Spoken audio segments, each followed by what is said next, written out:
Shalom Obracha. Alors, Baruch Hashem, on a passé des très bonnes fêtes, 52 jours de fêtes qui se sont très bien passés, et dont on a eu la cerise sur les gâteaux, qu'il y a eu une énorme délivrance.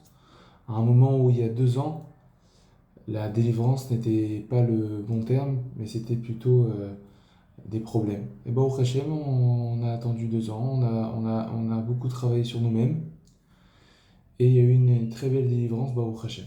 Maintenant, la question, c'est qu'après toutes ces fêtes, après toutes ces bonnes résolutions, après ces jours de pardon, c'est est-ce que maintenant qu'on revient un peu à la normale, qu'on reprend nos routines habituelles, est-ce que on va continuer dans ce système de faire les fautes par habitude, prendre des routines classiques, tout en oubliant qu'on voulait progresser et qu'on doit progresser?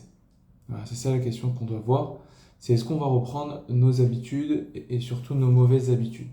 Pour ça, on va essayer de comprendre quelles sont les motivations premières que l'Yetzirah a comme influence sur nous.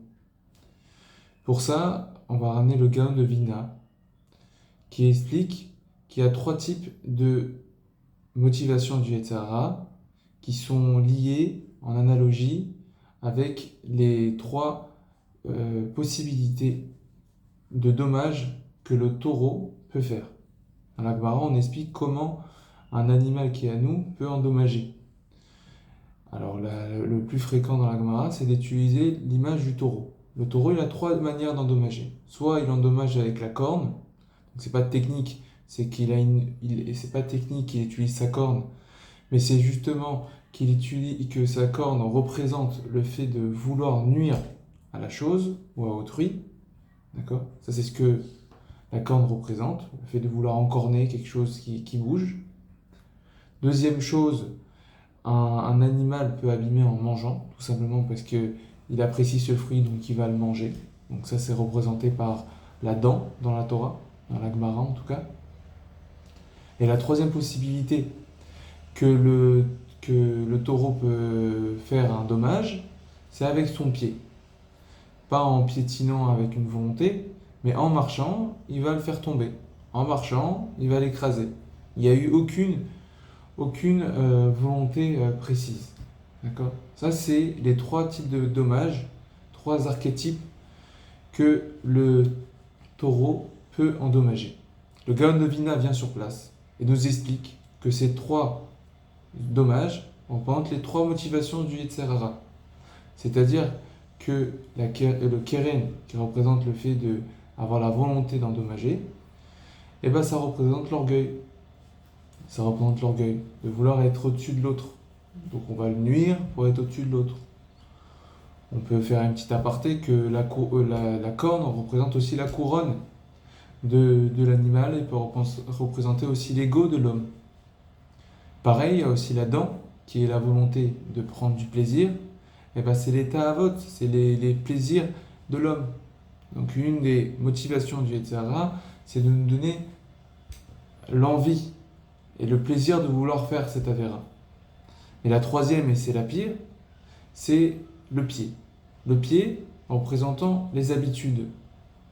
D'accord? Parce que je marche. D'accord? C'est comme ça, je marche. Marcher représente l'habitude. Ce qui est intéressant, c'est que le Gaon de Vilna ne dit pas l'habitude, mais dit que ça représente la moquerie, le let. Quel est le rapport entre les habitudes, le pied et la moquerie? A priori, il n'y a aucun lien direct. Alors mon Rav Tapiro nous avait expliqué que justement, la moquerie, les habitudes, c'est de se moquer des valeurs des choses. Si je fais quelque chose par habitude, c'est que je me moque de sa valeur. Que ce soit dans le sens Avera, que ce soit dans le sens de mitzvah. Si je fais ma mitzvah dans un système d'habitude, c'est-à-dire que je ne le fais plus pour la valeur intrinsèque de la chose, mais je le fais parce que comme ça je fais. C'est ma nature, c'est comme ça. Pareil, on est beaucoup à faire des avérotes dans un système de je fais parce que j'ai toujours fait, que ça change. Et je suis pas religieux moi, c'est comme ça que j'ai appris, je veux pas être trop extrémiste. Mais c'est une avéra ce que tu fais, tu perds la valeur de la avéra. On se rend pas compte des conséquences qu'il y a, on se rend pas compte des comptes qu'on doit rendre par rapport à cette avéra-là. De là, on apprend que faire les fautes par habitude, c'est le pire. Et c'est le piège actuel, après toutes ces fêtes. on a pris des choses sur nous et qu'on revienne à la routine, ça va être très dur de ne pas retourner dans nos mauvaises habitudes.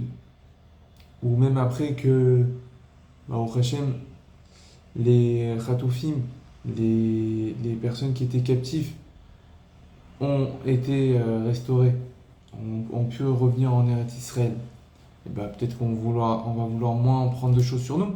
Donc on va revenir à nos anciennes habitudes. Non, le vrai contrôle, le vrai mifran, le moment où on est vraiment mis à l'épreuve, c'est maintenant. C'est après les fêtes. Où les fêtes étaient longues, où c'était peut-être un peu difficile à la fin. C'est le moment. C'est le moment de prendre sur nous les choses. Et de ne pas faire les choses par habitude. Alors la question pratique, c'est comment ne pas faire les choses par habitude. Et malheureusement, on fait trop de choses par habitude. Et comment je peux enlever cette mauvaise habitude de faire les choses par habitude, même si c'est une mitzvah? Comment faire? Alors il y a plusieurs questions, c'est une grosse question. Et les réponses sont très difficiles à mettre en place. Mais une des réponses, c'est plus simple, c'est d'étudier. C'est d'étudier la Torah, de comprendre pourquoi on fait ces choses. En comprenant pourquoi je fais ces choses, ça va me donner la valeur de la chose. Donc automatiquement, je pourrai prendre conscience de la chose et l'imprégner et intégrer en moi que si je fais cette chose, c'est pour telle mitzvah. C'est la raison pour laquelle qu'il faut étudier tout le temps. Voilà. Un cas pratique, un exemple pour mettre en pratique ce qu'on vient de dire qui est théorique, je vais prendre l'exemple des tefilines. Moi personnellement, les tefilines, c'est quelque chose qui est difficile à comprendre. Quelque chose qu'on met tout le temps.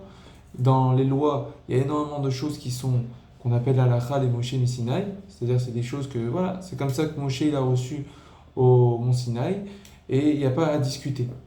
Comprendre pourquoi on met ça, ça paraît très bizarre de s'entourer de lanières noires avec un carré. C'est quand même très spécial. Alors il faut chercher à comprendre pourquoi on le fait. Moi, une chose qui m'a aidé à moi de le faire, après peut-être ça ne vous aidera pas forcément à vous dans l'optique, chacun a sa façon de voir les choses. Moi, ce qui m'a aidé, c'est ce que dit le Ravad. Le Ravad pose une question. Il demande pourquoi dans les tefilines de la tête, il y a 4 parchemins, et dans les tefilines du bras, il y a un seul parchemin. Certes, il y a 4 paragraphes, il y a 4 parachiotes par tefilin, que ce soit les tefilines de la tête ou les tefilines de la main. Mais il y a, en fonction de la tête ou du bras, il y a plusieurs parchemins. Le Ravad demande pourquoi, tout simplement. Et le Ravad vient et nous explique que chaque parchemin représente nos 5 sens. Dans la tête, il y a 4 sens. D'accord? L'odorat, la vue, l'ouïe, le goût. Donc, il y a 4 parchemins. Dans les tefilines de la main, il n'y a qu'un seul parchemin qui représente le toucher, tout simplement. Et voilà, 5 et 5, tout est bon. Non, il faut aller un peu plus profond par rapport au Ravad. Le Ravad vient nous dire par là que les 5 sens qui représentent notre rapport avec l'extérieur, avec le rapport avec le monde où on est actuellement, je les sanctifie. Je dis qu'ils sont spéciaux. En mettant les tefilines, je viens dire qu'ils sont spéciaux et que mon rapport que j'aurai avec l'extérieur sera spécial. Parce que mes sens et moi-même, je suis spécial. Kadosh Baruch Hu m'a donné une neshama. Kadosh Baruch Hu m'a dit que je suis spécial. Et si on l'oublie, eh ben on vient et on met les tefilines pour se le rappeler tous les jours. Et avant, on le mettait tout le temps, pour s'en rappeler à chaque moment quand je les avais sur moi. C'est ça le rapport que moi, actuellement, j'ai avec les tefilines. Maintenant, à nous, chacun, de faire ce travail, de prendre chaque mitzvah, de les faire même si on ne les comprend pas, de les faire même par habitude, malheureusement, mais en tout cas d'essayer de prendre quelque chose qui va nous impacter, et qui va nous donner la valeur de la chose, et que quand on va le mettre le matin, eh ben on va le faire par une bonne habitude. Donc pour revenir, il faut partir de ces mauvaises habitudes et vouloir toujours grandir de jour en jour. Et c'est le moment, après les fêtes, où il y a une période de 5 mois où c'est plutôt bas vis-à-vis des fêtes. Pendant un mois, on n'a pas de fête. Après, il y a un peu Hanouka. Après, il y a le jeûne de Distevet. C'est des moments où on peut prendre non seulement des bonnes habitudes, ou à contrario, ne pas être capable de progresser parce qu'on revient à notre routine. Tout ce qu'on a pu prendre jusqu'à nous, sur nous, à Rosh Hashanah, bah là, il faut l'exécuter, tout simplement. Donc à notre jouet. Razak Baruch.